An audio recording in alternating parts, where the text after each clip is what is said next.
Thank you for your attendance. I'm happy to say that we have a quorum this morning, so our AGM can carry on uneventfully. I'd like to introduce the table before you. On my far left is Dr. Patricia Hunter, our treasurer. On my immediate left is Dr. Susan Chow, our vice president, me, who you probably all know, and on my immediate right is Jerome Marburg, our CEO and registrar. I just want you to know that in the last year, I've been very proud to have held the office of your president at Cdsbc, and I'm honored to serve for another full year.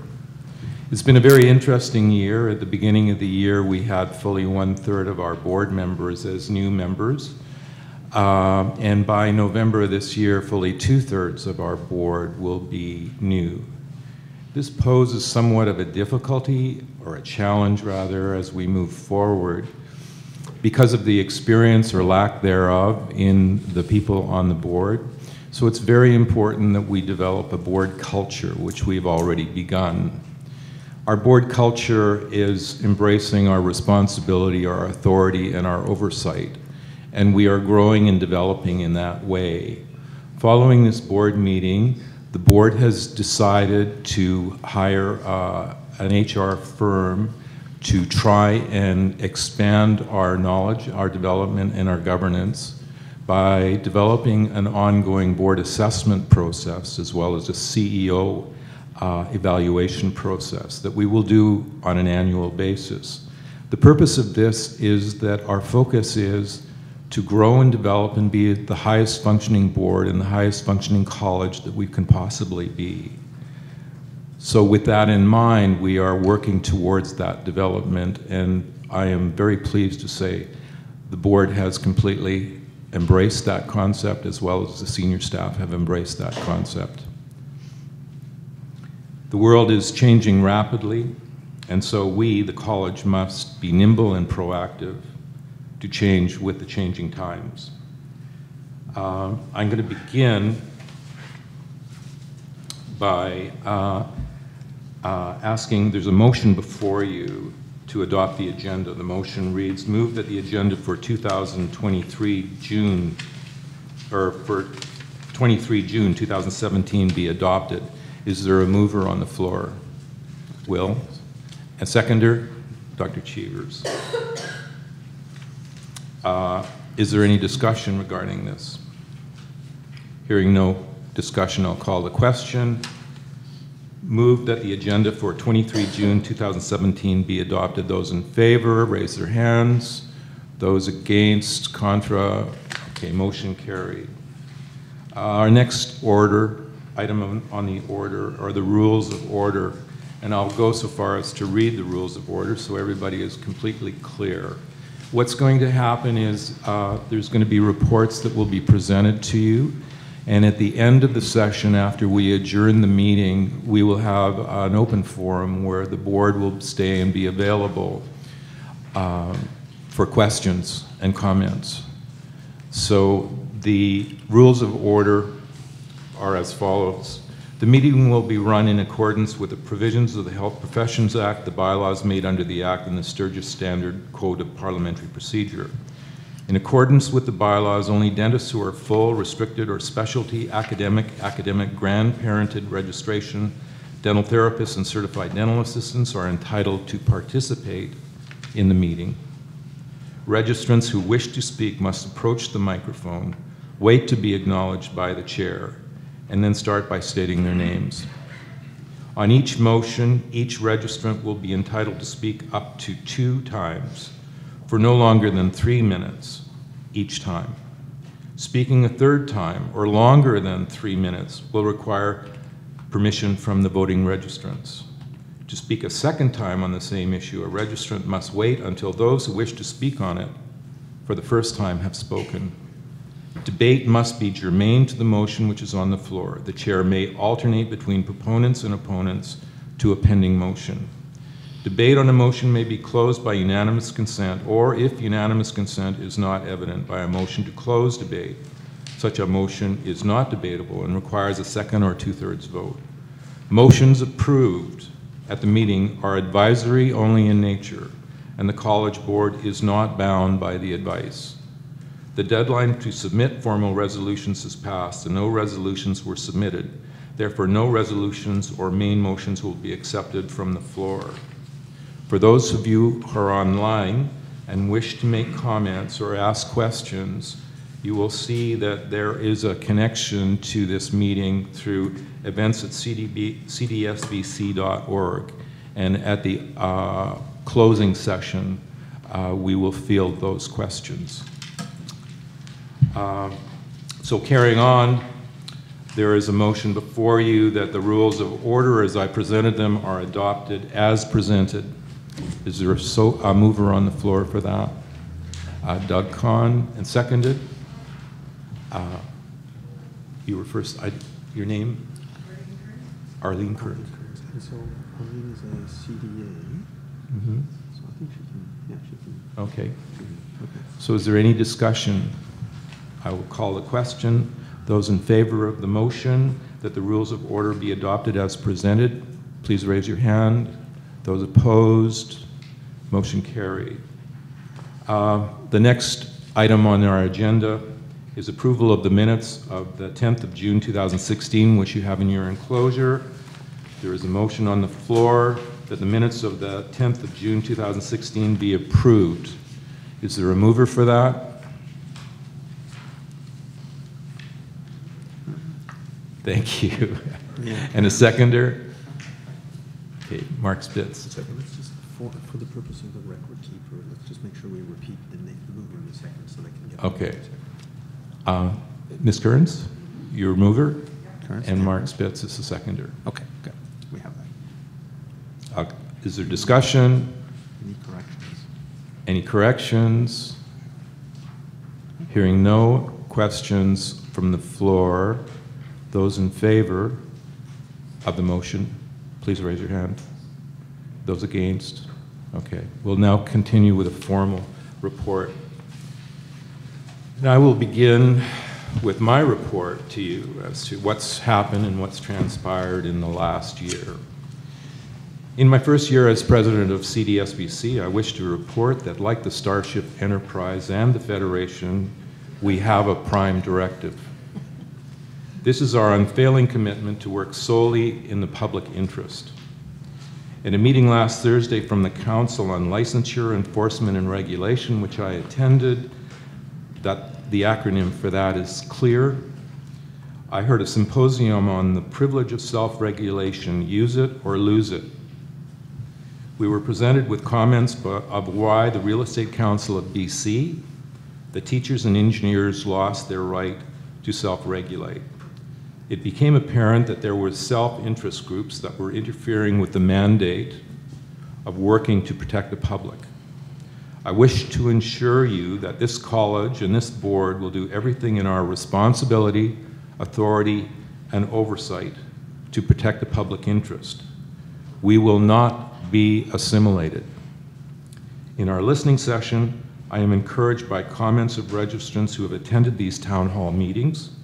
They have all been very supportive of the need for CDSBC to work in the public interest and do not see CDSBC as a body that should be an advocate for dentists of BC. They see the commitment from CDSBC to be more engaged with the profession and more respectful of the dentists of the province. I believe our message is starting to get out to our registrants. This has been a challenging year for me, for the board, and our registrar. My history of board involvement was under the Dentistry Act. There are now considerable differences under the Health Professions Act. To bring myself up to speed, it was necessary for me to devote considerable time to read and understand all of the open and in-camera minutes and attachments since 2012 to the present. As well, it required reading and understanding of the Health Professions Act, the bylaws, and the manual. This tomb of material that I spent most of last year studying would represent a volume of literature that would be about 4 feet tall. It has been about a year since the board saw significant turnover. With 1/3 of the positions changing hands, including the 3 board officer positions before you, that level of turnover in the board table is unprecedented in recent memory. And I cannot remember when, in a relatively short period of time, 2/3 of the board has changed out. Quite frankly, as we, incoming board members, had some preconceived notions about how the college was operating. And at the core of our concern was a worry that the college had lost touch with the registrants. My tenure began with the board and senior staff having strong reservations about the intent of the newly elected officers and members of the board. I am sure that some thought that we were here to bring down the walls of Jericho. That was not our intent. So the board had a lot of work to do, and we shared our different perspectives, built our understanding, and learned everything we could about the governance structure and the college in its narrow public protection mandate under the legislation. Most importantly, we made it a priority to connect with the registrants and stakeholders and partner organizations to hear about their experiences and observations. Over the past year, one of the key board's objectives was to address misconceptions through enhancements in communication and transparency. This has taken several forms. One example is through early and more frequent consultation on policy development. The new policy development framework was approved by the board last June and is highlighted in the annual report, which I hope you have all read or will read. It is important to note that not all policy items require the same level of stakeholder engagement. Those that fall on the technical side have limited impact, only a few solutions, and few perceived risks require less need for engagement. The policy items that have a higher need for engagement are values-based, controversial, have many possible solutions, and have a higher risk and more impact on dental practice. So how do we engage? Last year, we introduced the concept of listening sessions, which I'm very proud of. This involves a small group discussions around key themes. We have hosted 4 listening sessions so far, in which the registrants and other members of the dental team share their feedback on topics such as what is the best way to maintain competency, whether and how aspects of corporate dentistry are affecting interactions with patients, and if the college should make further changes to sedation requirements in order to better protect the public. All the feedback captured at each listening session is published in a report that is shared with the relevant committee and the board. The reports are also published on the college website, which you can view, and I highly encourage you to seek that information out on the college website. It's most informative. These listening sessions have been hugely successful. More than 90% of the participants who completed the evaluation told us the college demonstrated a commitment to listening. We realize that not everyone has the time or opportunity to attend meetings in person, so we are offering other ways for registrants and the public to participate. One way that we have done this is through webinars.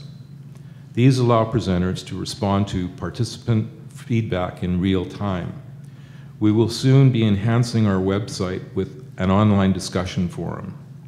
This kind of tool has been used in the Ontario College of Physicians and Surgeons for years as a way to capture feedback from the public and from registrants. I also entertained the realm of social media, which is a first for me because I'm rather illiterate in the social media scheme of things, by authoring a blog from the president. I envision this as a way of sharing my thoughts and observations in a more informal way. The most difficult thing for me to write was the blog post about my daughter Jessica, who died by suicide earlier this year. The story of her struggle with mental health is a deeply personal one. One of the reasons I wanted to share this is because the college and the BC Dental Association have been working together to try to reduce the barriers faced by practitioners who suffer from mental health and substance abuse. I believe that talking about mental health helps to reduce the stigma that still exists. I also wanted to share the message that you must not stand by if you see someone struggling. As a regulator whose job it is to protect the public, we also must address the physical and mental wellness of our registrants. Some will think these as personal problems, but in fact, if left untreated, they are very likely to spiral into professional problems that can affect the safety of the public. It is our job to protect. Knowing that the costs of medical assessments can be prohibitive, I am proud of the fact that we created a practitioner wellness fund last year, and we're continuing to contribute to that this year. Ensuring the ongoing competence of all of our registrants has been a major priority this year. In fact, the first policy initiative to be put through the new policy development framework is about enhancing our quality assurance program. Quality assurance is something all health regulators have in place for practitioners to demonstrate continuing competence in the field. Our current quality assurance program has two elements. Registrants are required to meet the minimum requirements for continuing education and continuing practice hours. But times change, and the thinking about how healthcare practitioners build and maintain competence has moved on since the college came under the Health Professions Act in 2009. A working group of the Quality Assurance Committee is in the process of updating the program, which will do the following. It will promote career-long hands-on learning. It will encourage collaborative discourse among colleagues, and it will improve treatment outcomes for patients. The Quality Assurance Review is exactly the type of policy initiative that demands a high level of engagement from stakeholders, and that work is well underway. I would like to talk a little bit about governance and the concept of right touch regulation. The board spent a substantial amount of time learning about governance and hearing from governance experts in order to improve the way they make decisions together. Right touch regulation comes from the Professional Standards Authority in the UK, which oversees 9 health regulators and reports on their performance against the standards of good regulation. At its core, right touch regulation is about using the minimum regulatory force required to achieve the desired result. There are 8 principles, and I'd like to touch on 3 of them. Identify the problem before the solution. Use regulation only when it is necessary, and keep it simple. This makes me think about one of my fellow board members who reminded us in the midst of a complex conversation about the value of common sense. Right touch regulation is like common sense for regulators, and I trust it will guide us in the years to come. In closing, I would like to thank my fellow board members for their support over the past year. I would especially like to acknowledge 2 board members who will be leaving us at the end of the month. Dr. Chris Callan and Ms. Sherry Messenger, who's not here today. Chris, please stand up.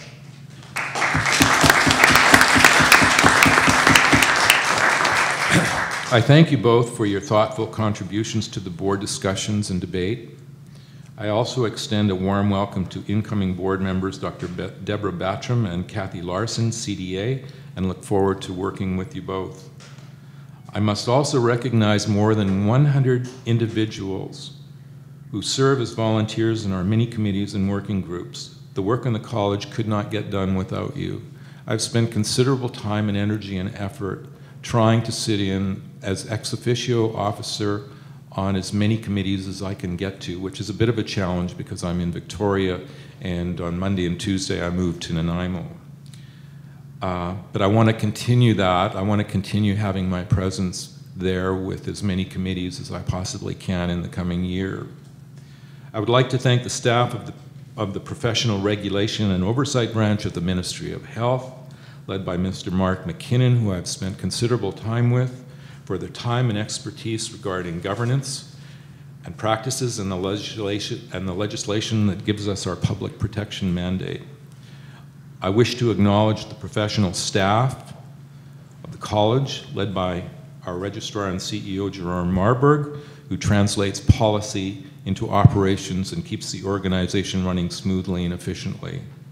Finally, I would like to thank you, the 10,000 dentists and dental therapists and certified dental assistants who work so diligently to meet the oral health care needs of the public of this province. The overwhelming majority are true professionals who rightly earn the trust and respect of their patients. We are familiar with the concept that self-regulation is a privilege that must not be taken for granted, as we have seen happen in recent years in Canada and abroad. But to borrow from a fellow regulator, self-regulation is also a burden for those who are regulated. We cannot regulate effectively if those professionals are not willing to bear that burden.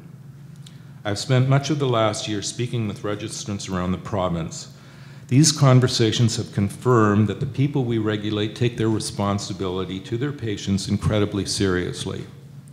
And that makes me proud to be a dentist and proud to be chair of your board. Thank you.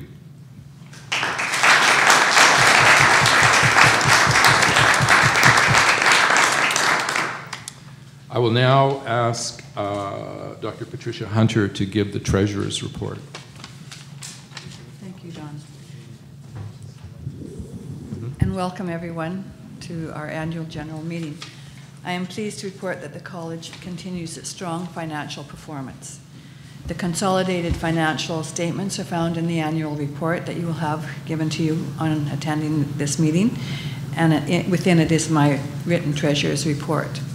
Today, I would like to bring your attention to some of the highlights and accomplishments from the past fiscal year and provide some information on college expenditures related to achieving its core mandate. The 2016-17 fiscal year ended with an $806,000 surplus. Following last year's replenishment of the standalone reserve fund, this year all contingency reserves are fully funded. This strong fiscal position allowed the college to hold the 2017-18 renewal fees at last year's level, and we delivered a slight fee decrease to the non-practicing categories that were not included in last year's fee decrease. There has not been a renewal fee increase in the past 3 years. The college has also established a new practitioner wellness fund, which Don alluded to assist registrants with medical assessments in their recovery. The board and management are unified in the belief that the health and wellness of our registrants is fundamental to our public protection mandate.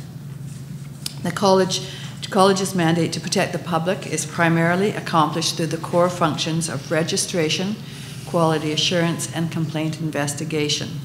As you will see in the annual report, the college's main costs are tied directly to these core functions. The college's single biggest cost driver continues to be the number of complaints received. While the vast majority of complaints are resolved at early stages, we know there will always be a small number of more serious cases that will require the college to issue a citation or to conduct a formal discipline hearing. Hearings are inherently expensive and time-consuming. And while we do all that we can to ensure complaints are resolved appropriately and fairly without the need of a hearing, there are times when this is unavoidable.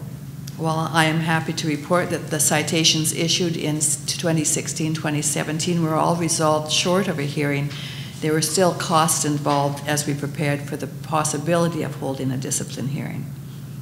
This is good. There is good news, however. This year we saw a 20% decrease in the number of complaint files received. We also continued the trend of closing more complaint files than we opened and shortening the average age of the files that are remaining open. We continue to see savings on legal costs in handling unauthorized practice and civil suits in-house. We were also fortunate to be able to recoup some of the legal costs through fines and cost assessments. Our fund system, combined with our strong financial reserves, means that we are well positioned to deal with changes in this area, such as increased numbers of complaints or increased numbers of hearings.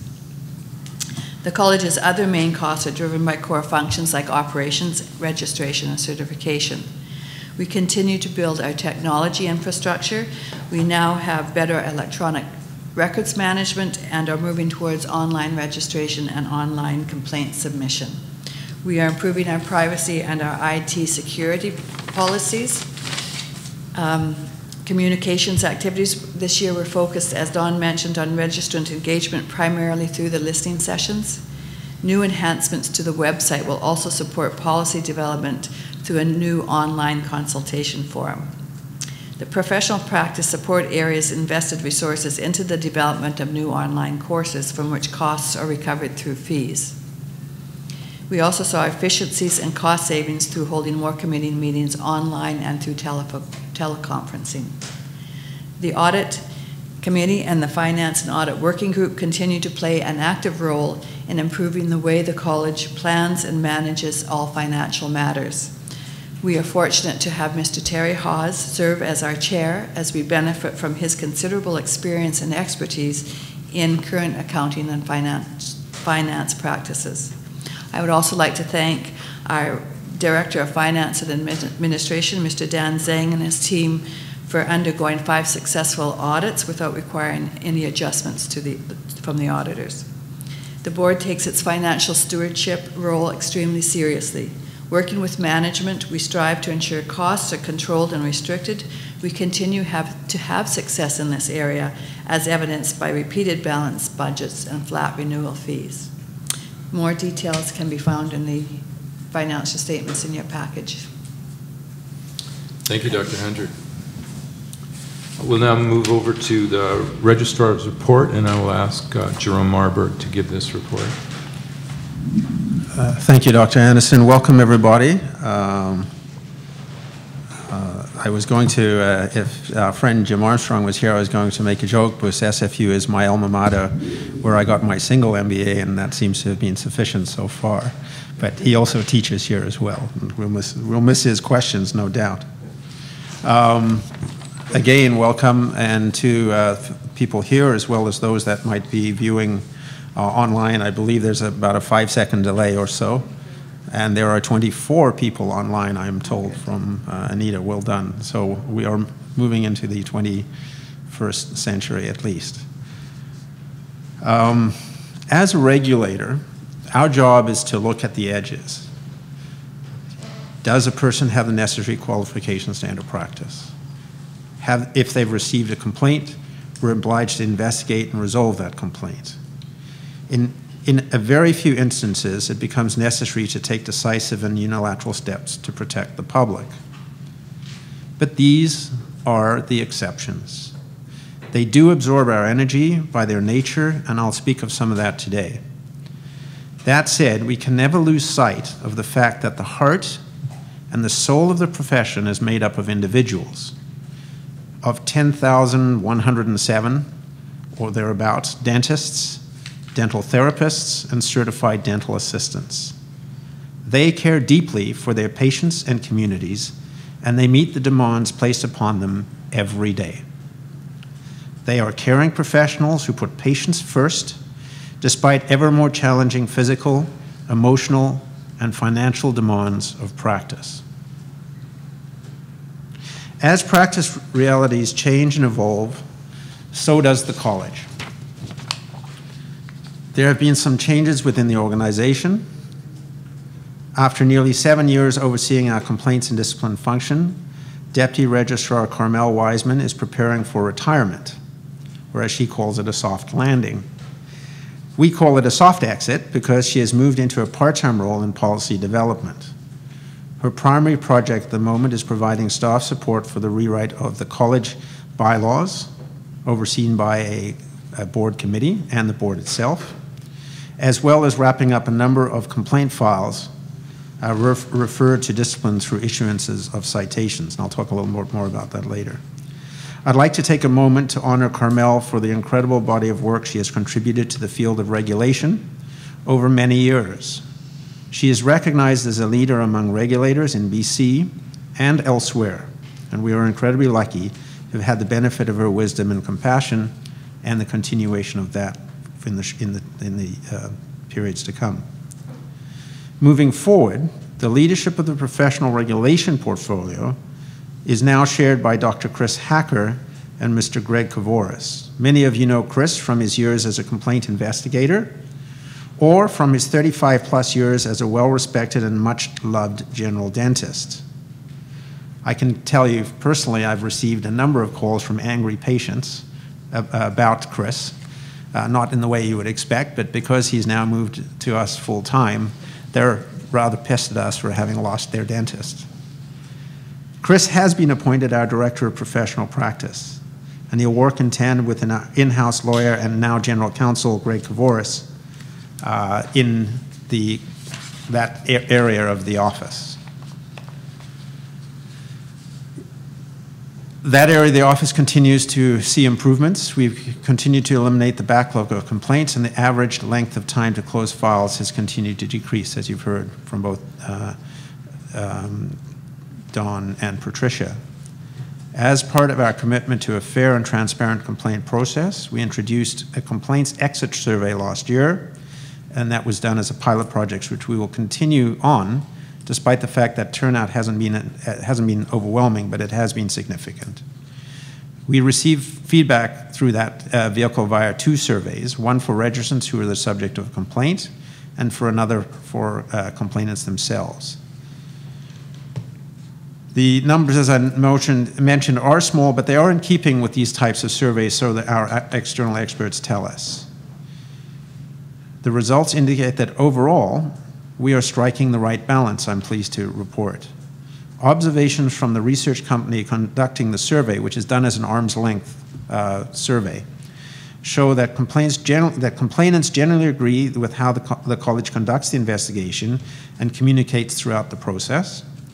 Registrants tend to agree in general with how the process is conducted in terms of fairness, courtesy, and thoroughness, but wish we could speed up the process. That is a sentiment shared by all, and we are making inroads in that as I reported. And we'll continue to use the feedback for continuous process improvement. Having just spoken about the complaints function, I'd like to highlight the efforts we make to prevent complaints in the first place. Many of you are aware that we've developed a series of courses in the last year and years precedent, and the intention there is to be proactive to help registrants improve their practice and avoid complaints in the first place. We rely greatly on the expertise of dentists on staff, who now number 10 out of a total of 38 staff, and they provide the content for these courses to help us create relevant and accurate information for practitioners. As a regulator, it is a balancing act between the time our dentists spend investigating complaints and the time we spend in the field talking to student dentists, talking to registrants, talking to the dental team and fellow dental professionals. And we hoped that is paying back in kind. Last year, we launched the online version of the popular Avoiding Complaints course, which the dental professionals and CDAs on our staff helped lead and develop. The course, the most recent one, is a continuation of the tough topic. It's now called More Tough Topics in Dentistry, and it covers a number of topics that we see as common themes in the complaint and complaint resolution area.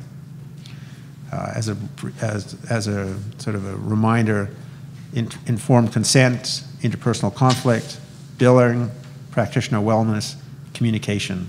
That's probably the top 5, sort of the big 5 issues that we see routinely or more frequently. We also delivered the Tough Topics course in person. It's online now as well as in person throughout the province. And as I mentioned, it's now been added to our online offerings. I'm happy to say that our online courses are recognized not only in BC but abroad. I think some of you may have heard me say this before, but Australia, for example, the the regulator for the health professions there, has asked for permission, and we've granted them permission to use our online record-keeping course in their remedial programs. So that is getting some good recognition. We believe it's also important for the registrants as well as the public to see the types of issues that patients and that others complain about in order to help identify and respond to concerns that, if not handled correctly, could result in a complaint. It's also important to be transparent to the public and demonstrate, in fact, that we are a regulator and a compassionate regulator. And to that end, we have published over 200 case summaries covering the last preceding years for complaints that are resolved. They are anonymous. They're published anonymously, but it demonstrates the type of action that we undertake and the type of remedial programs we offer for registrants. I strongly encourage you to read those summaries. I think you'll see that when shortcomings are identified, registrants are asked to improve their practice through some combination of education and mentorship. Simply put, our approach is remedial and not punitive, and that will remain throughout. Those are some of the ways we work with and for our registrants, but we also have a major role to play in terms of entry to the profession itself. In Canada, accreditation and certification takes place at the national level because of our labor mobility agreements and requirements, and also because of the trade agreements and requirements that Canada has entered into around the world. While each province does have the legislated obligation to set and maintain entry standards, increasingly this is being done at the national level, which requires us to have a direct participation and involvement with those institutions and structures. And they include the National Dental Examining Board, the National Dental Assisting Examining Board, the Commission on Dental Accreditation of Canada, the Royal College of Dentists of Canada, the International Society of Dental Regulators, the World Health Organization, healthcare regulators, and others. We are living in an increasingly more complicated and interconnected world, and whether we like it or not, our government continues to enter into trade agreements in which labor mobility is baked in, and we have to be able to respond to that and deal with an ever-increasing number of applicants coming from around the world. We need to be able to assess them and license them, and that is our legislated obligation and mandate, whether we like it or not, so to speak. With BC taking in the second largest number of dentists in Canada by percentage and real numbers, and with more than half of the dentists coming from outside of Canada, you can see why it's important to be engaged. We take a leadership role at the Canadian Dental Regulatory Authorities Federation, the CDRAF, which is made up of all the provincial dental regulations. And we're a founding member of the International Society of Dental Regulators. We've also been involved in the drafting of their bylaws and constitution. At the National Dental Examining Board, we're involved in practice analysis and blueprint committees that set the criteria and standards for entry. And we're very happy to be able to report that many of our dentists on staff and volunteers volunteer with the NDEB. Dr. Patricia Hunter, your treasurer, is a chief examiner, as I understand it, at the NDEB. Congratulations to her, and a credit to BC to have that involvement. We are also strengthening our oversight of the Royal College of Dentists of Canada to ensure that we meet our obligations as a regulator.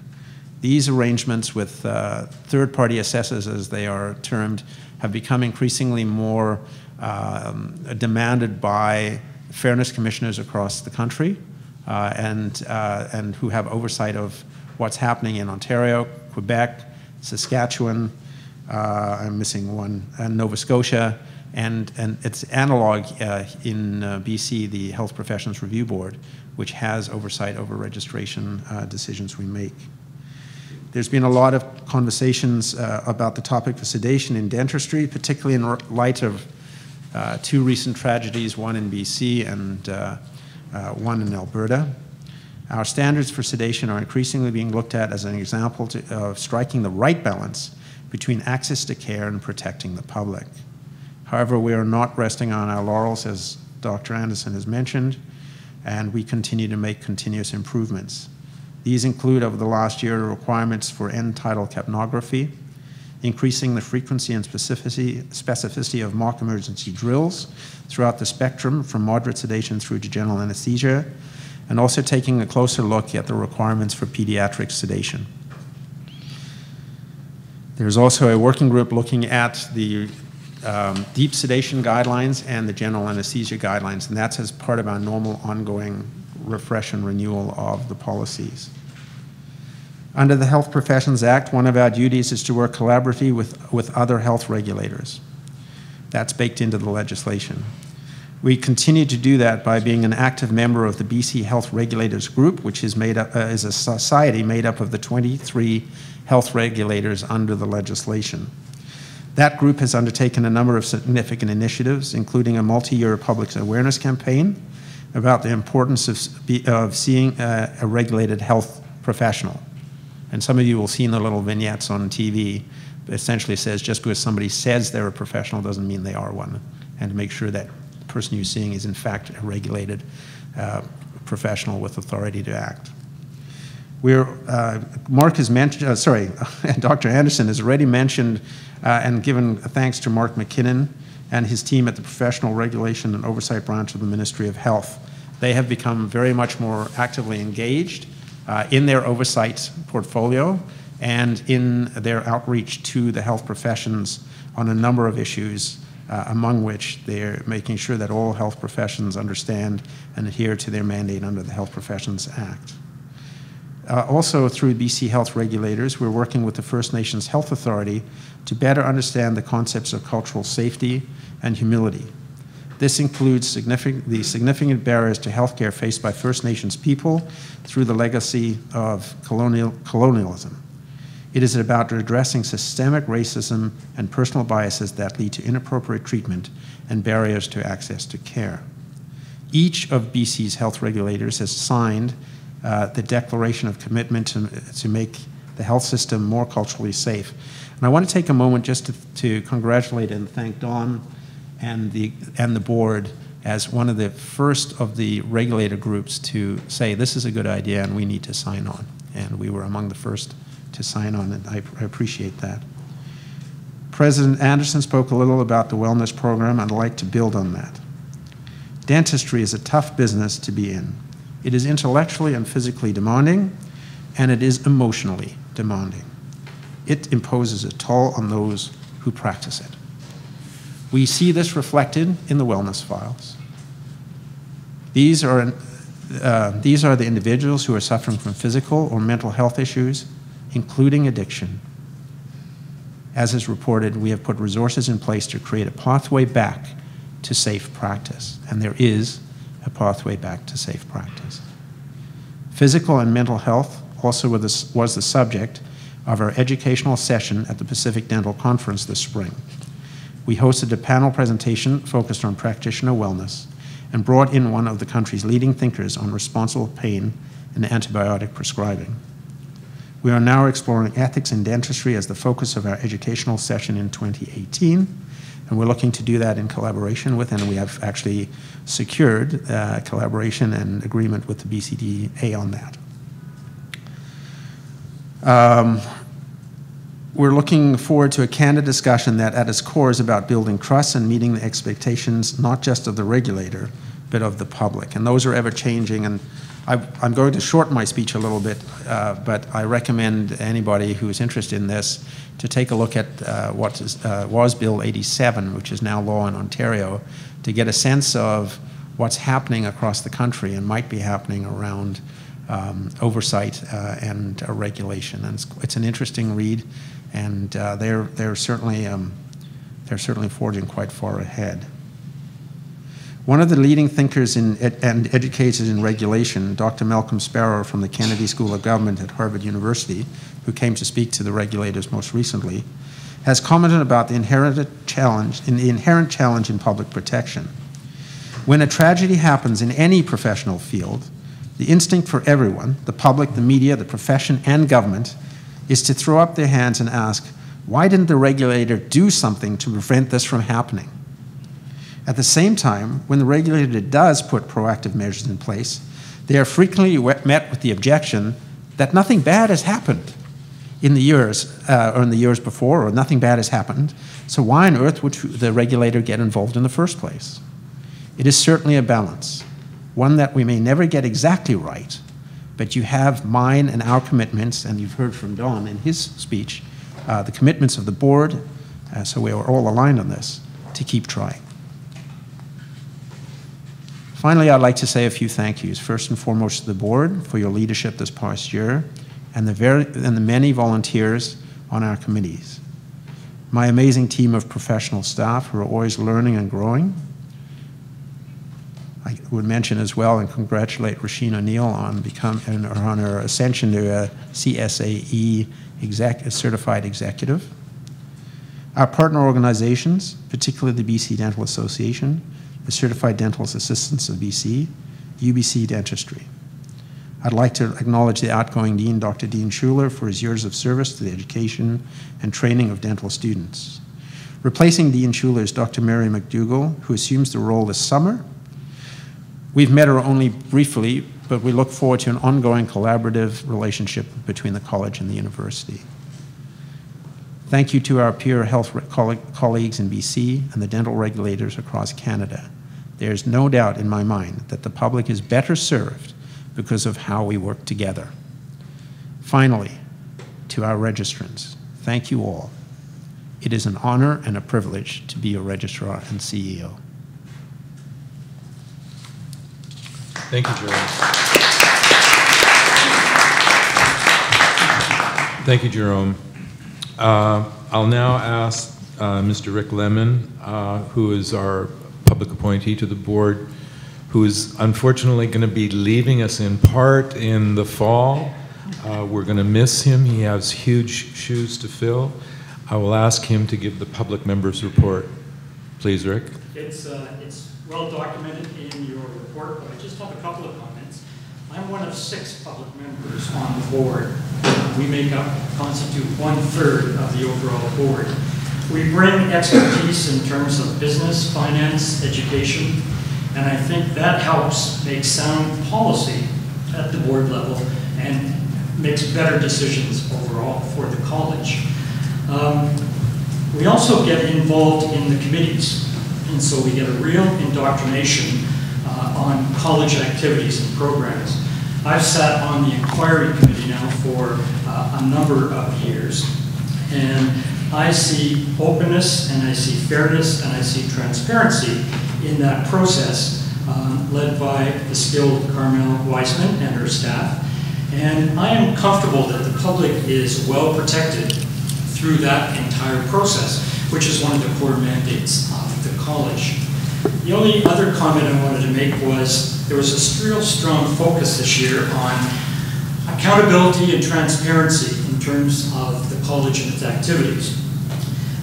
We've heard talk about the listening sessions, and I think they were a major contributor to the success of improved transparency and accountability. The incredible communication tools that Anita Wilkes and her team produced, I think, went a long way to helping us there. And even President Don's blog, I think, contributed to a more effective communication out about the activities and programs of the college.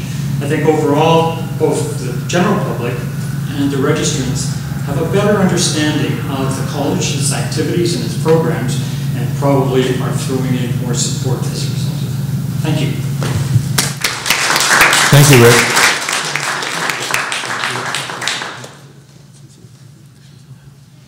Are there any questions coming from the reports that we generated this morning? Hearing none, I will ask for a motion to adjourn. So we don't. There is about a 20-second delay online, so we might Okay. just want to just do a We will count to 20, and then I will entertain Ben Belevy's. John, I want to ask a question. No, I wasn't here last year, so unfortunately, I possibly a little bit out of tune, but I realized that one of the members of our staff was involved in a legal suit some time ago, and that it was settled with an apology. I guess his feelings were hurt by, he was insulted by a member that was defending somebody else. And what I want to know is this a precedent that we're going to follow through in the future when some member of the staff feels that her personal feelings are hurt by a dentist or somebody else? Are we going to go to bat for them in relationship to their legal fees as well? Have we set a precedent? Dr. Cheevers, I'll ask Jerome Marburg to answer that question for you. Actually, it was directed at you, Don, but that's fine. I can't give you an answer for that because I'm not aware of the particulars. Okay. So I would have to defer to somebody with knowledge of that particular situation, and I would think that would be either Jerome Marburg or Carmel Weisman. Well, the second part of the question is, how was this dispensed within the college itself? How was this particular legal fee dispensed within the college? Was this a tax-free issue to him, or was it a personal loan to him, or how did we actually overcome, and how was it dispensed by the accounting department? So I can answer all of that, Dr. Cheevers. And it was actually not in the last year, it was the year before. So you're bringing back something that I'm happy to answer. The person of whom you're speaking is me. And it wasn't a suit because my personal feelings were hurt.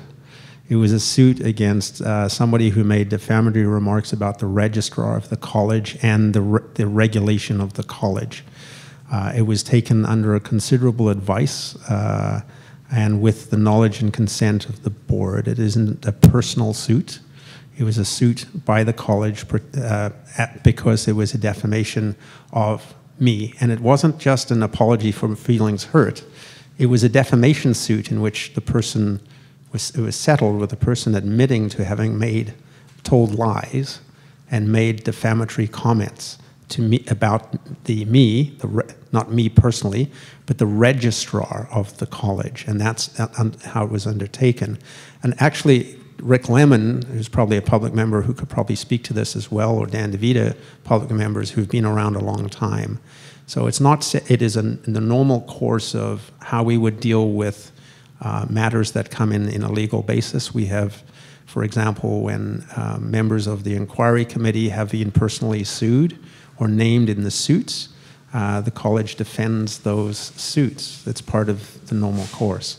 Again, it's 2 years old. It was done with the knowledge and consent of the board and in consultation with the board officers at the time at the board, despite conversations around that issue. That's all I would like to say, subject to further questions that you might have. None other than the fact that it was a lingering issue amongst some of the members of our profession. I thank you for it. Yeah, and I think that's most unfortunate that it was, in that the college didn't go out and speak on this issue. Let me stop there. Oh. Referees referee games. Nobody ever agrees with their decisions. There's always contention afterwards. Yep. There will be contention in relationship to most of the actions that you do within the college. I'm quite happy that this has been settled. I don't have any personal animosity towards you whatsoever. I just know that there are certain members that wanted that question asked, and I happen to be the front guy for it. Because I'm always the front guy for everything. That's okay. And Larry, you and I know each other, and that's fine. I wasn't looking personally on that. I would reflect this, if I have the opportunity, that it is regretful that this keeps coming up. The bottom line is, if you really want to see what happened, it's on the website. There is a senior member, this was a QC, who writes a letter of apology saying, I lied, and I apologize. And I made statements about the registrar and his capacity. And that's not done lightly by a member of the legal profession. And so that's where I think that needs to rest. Thank you. Ben. Will, are you going to speak question? Ben, Not to Ben this had a issue? question. Ben had a question first. You have a question? Come Can to you- the mic. Sorry. Just also so people understand, there is a forum afterwards if you want to ask general questions. The question should be limited to the reports themselves, if we can. And then we can break for a Then final we'll take a little break, and then we'll have an open session for you to speak to the board. Okay. But is it a question about the report? Specific to the report. Okay, please go ahead. I think, and if it isn't, then stop me. So I actually have 2 questions, but I'm only going to ask one, and I have time. I'll ask the second. It's not. Okay, this is Dr. Ben Balebi, by the way, a past board member. Past board member. Thank you, yeah. Ben. Okay, so I'm kind of making, the question has to do with the listening sessions, and last night I was reading a lot of those reports online of those listening sessions, and what I got, and correct me if I'm wrong, is most of these listening sessions have been towards registrants. We've been listening to the registrants. Has there been any sessions where we've been listening to what the public thinks, what the public wants? Any sessions where we've listened to UBC, since they're an important stakeholder? And also to the dental industry, who conduct a lot of the content courses? To my knowledge, no. There has been several CDAs attending. Majority are dentists. Right. To my knowledge, no public reps have been involved. No, I meant public, as in not board members, right? We've only done 4, but there will, not yet, stay tuned. Okay, so that it's in the plans that you will have. Also, what about with the dental industry? I can respond a little to that. Yeah, sure. In that I was privileged to be invited to speak to the Dental Industry Association just before the Pacific Dental Conference. Now, that wasn't necessarily it's a slice of the group that you're speaking to, Dr. Balevi. These were the advisors to the dental, and so they were dental suppliers, accountants, lawyers, and the like. It was a good group. And I went in going, oh, why am I meeting with these folks and what's going on? And I left going, oh my God, we should be doing more of this. It's a tremendous opportunity to share information with the folks who advise dentists and others. And found it to be a very, very valuable thing, and we'll be repeating that. It's a slice, it's not the whole piece. Dr. Varma will probably be able to talk a little to that if I put him on the spot. In the quality assurance next generation piece, the outreach there to is going to be and continues to be quite broad, and will target providers as well, as I understand it. I'm not sure what you meant at the end there. Target providers. Education providers. Oh, okay, yeah. okay, fair enough. Okay. Okay, so what I understand, I just want to repeat, is there is an attempt or a plan to start listening to the public to understand what their values and preferences are, and how they perceive the conduct of the college, and how they hope to see the college move forward in the future. Is that a fair summary?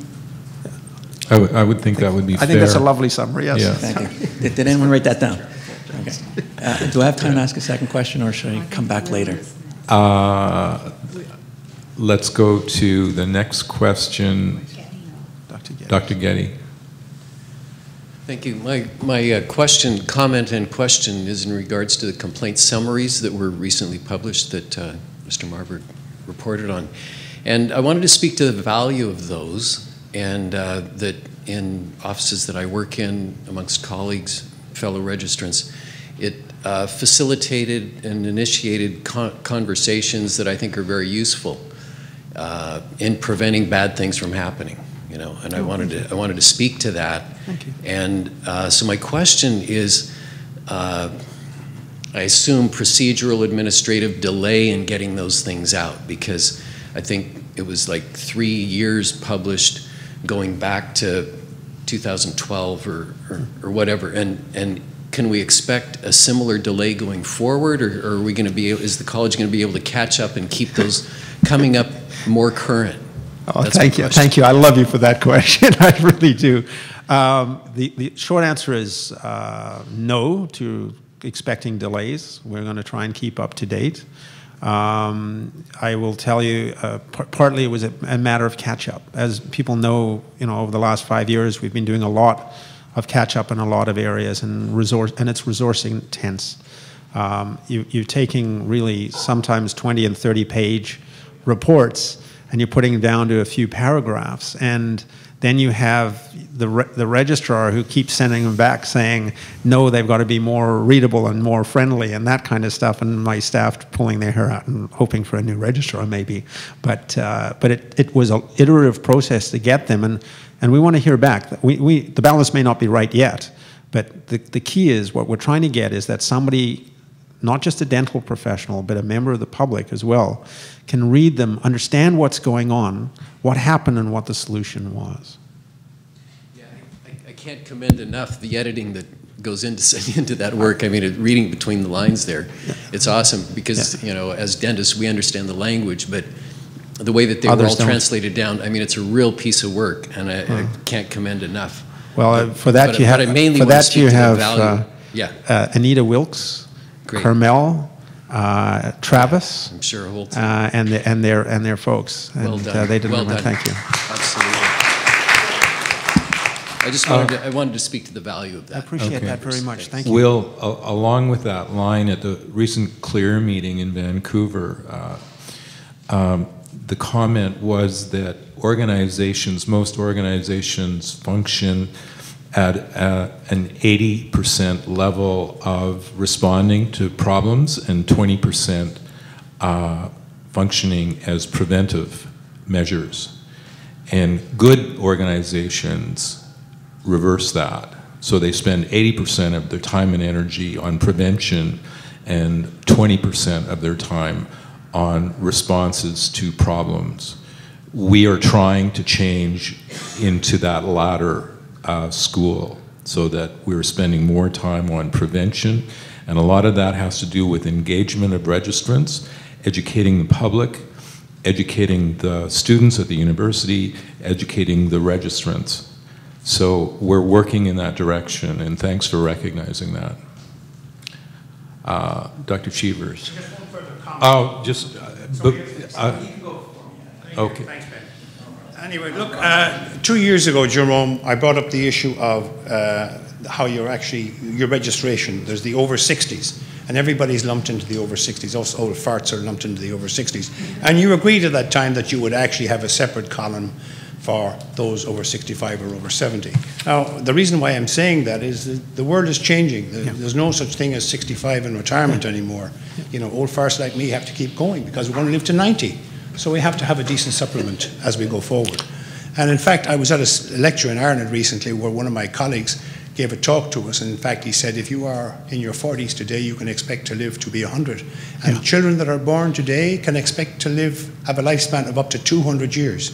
The only blight on the horizon was if we're hit by a plague such as the Ebola or something like that, wipes out half the world. But that's the future for us. Do you really think the world's ready for 200 years of you and me? Well, I wouldn't like 200 years of me. No, I said you and me. No, I appreciate it. You know, I'm not sure if it may have been missed. I'm at that age where things do get missed. But it is also, we are changing our data and database and data structure. So thank you for the comment. We'll pick it up for sure. Thank you. Dr. Balevi again. Unless there's somebody else that, well, Larry's had the second go-around, so we'll allow Ben to take another cruise. Thank you. Same, based on the same questions before, and it has to do with the quality assurances going through a change right now, hoping to improve healthcare outcomes. That's one of the objectives. So I guess my question is, how do you know you're going to achieve that change? In other words, what outcomes are you looking, when you talk about healthcare outcomes, what specific healthcare outcomes are you talking about? How are you going to measure it, and how are you then going to interpret that? I can answer that, but I would probably want to defer to Ash. But from my perspective, the importance in developing skills and knowledge is paramount in delivering exceptional care to the public. And you can't develop skills by taking a course on a weekend.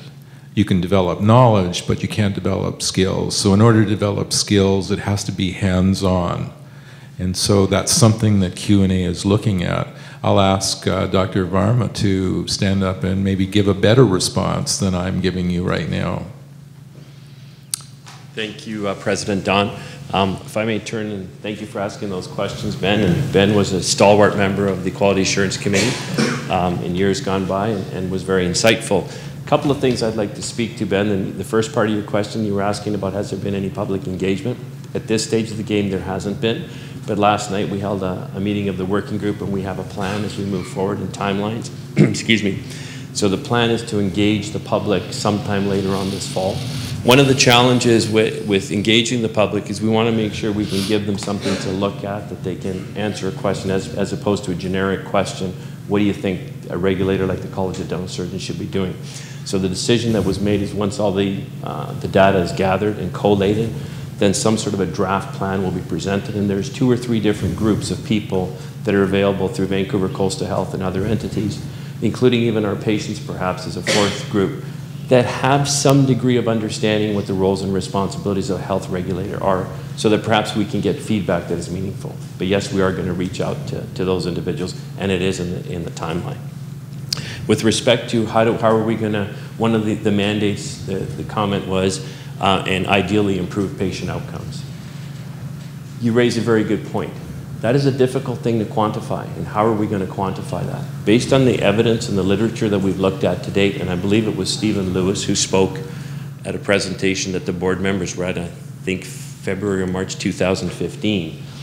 They talked about various kinds of demographics and curves and graphs, and if you look at a bell curve where the mean is and then outliers on either extreme. I think Stephen Lewis captured it very well. I think it was Stephen Lewis, about we're looking at polishing the apple. And if you polish the apple, you actually shift the bell curve to the right side. And by doing that, you bring everybody with you. So the mandate is to promote career-long, hands-on learning, increase competencies, lifelong learning, and ideally improve patient outcomes. The one example that I use, and whether it's a legitimate example or not, for example, if we had a program where people did record keeping, maybe 3, 4, 5 years down the road, if a complaint file comes to the college, the complaint officers may be able to look at that file and say, you know what, this is a better file than we would have seen 4 years ago or 5 years ago. Is that going to happen? I don't know. But that is one of the greatest challenges that we face. So we're looking at an ideal world, interpreting and extrapolating the data that's out there, and hope to see improved patient outcomes. It's a little different, as you know, in dentistry than it is working in a hospital-type setting or a ministerial environment where you can set policies and then measure them because there's one entity that's overseeing it all. That's not the case in our situation. So it's an ideal to improve patient outcomes. And based on what Don has said and what the research has shown, I think we're going to achieve that goal. I'd also like to borrow the words, if I might, of Dr. Ben Valevi and himself on this, in terms of we have to take the precautionary approach. And sometimes in the absence of evidence, you have to do the next best thing. And patient outcomes, as you know, Ben, which you research in this area, is a growing and evolving field of research, and it's pretty amorphous, as I understand it right now, in terms of defining criteria and measures for outcomes. So we need to look at the proxy of the science and the research that looks at, what makes somebody a better, how does somebody learn better at a mid-stage professional, and try and use that and adopt that into our policy and process. The reason why I come up is because I think you used my comment. Thank you. I feel flattered you actually quoted me. Hopefully I used it correctly. But you used it out of context. Okay. What I want to know, and I guess, is when you implement any type of change, you want to know, how do you know you've actually achieved the outcome you want from the change? And the only way to do that is by measuring something, or observing something. It doesn't have to necessarily be quantitative. Usually it is, because it's an easier objective. I want to know what metrics are being used. It's nice to say you want a hands-on thing. What do you mean by hands-on? Like, does it have to be hands-on exercises, or does it have to be hands-on critical judgment, critically thinking exercises? Those are kind of the things I want to know. And to paraphrase Ash, I think that's the very thing that they're contemplating and noodling on and consulting on and moving forward. So I don't think a decision has been made yet, but those are the considerations going into the decision-making process. Thank you for that. And I just want to make that, I understood that. I just want to clarify that precautionary principle. Thank you, Ben. Thank you. Are there any other questions from the floor? Are there any questions from the web? There is a question from the floor, President. Do you not put your hand up? No, it's a joke. Okay, can I have a motion? I was just looking, there's nothing. Was there any? No. Are there any other questions regarding the report? There is hearing none. I will ask for a motion to adjourn. So I need a mover, Ash Varma. Doug Kahn is a seconder. Those in favor of adjourning, we are going to stay after. Those opposed, okay, the meeting is currently adjourned, and now we'll have a casual session where I can take off my tie, Ben can take off his tie, and we can sort of sit back and talk openly about anything you wish. And for those on the web, if they want to attend any questions to us, we're happy to answer. Thank you.